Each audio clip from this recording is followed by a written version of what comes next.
that when you're looking at something like the Roman Catholic tradition, and you ask questions of, okay, well, how do those things apply today? What does the magisterium today say?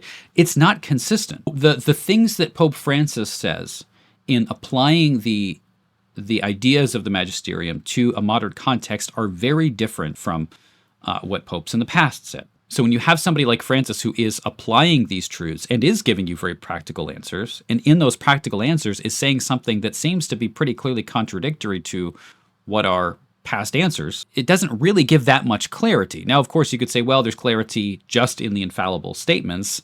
Okay, but those ex cathedra statements, there might not be that many of them because nobody can agree on what they are. Like nobody necessarily agrees what statements actually are binding. And according to Roman Catholic tradition, even the ordinary teaching of the magisterium is something to be submitted to when it is something that the Pope has repeated by his regular manner of speech over and over and over again. And Francis has done that on a number of issues where there's a clear contradiction with the past tradition. The death penalty is the most obvious one. Now, this didn't start there. This goes back to JP2. But Francis has been the most vocally opposed to the death penalty. That's a pretty significant real-life issue of how do we interact in our world today? What should the government do? How should the state punish crime?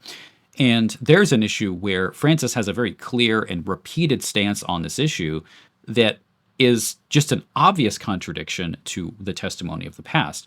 And so you could talk as much as you want about the necessity of having this or why it's good to have this, this kind of living magisterium, but you also have to demonstrate that Rome actually does it.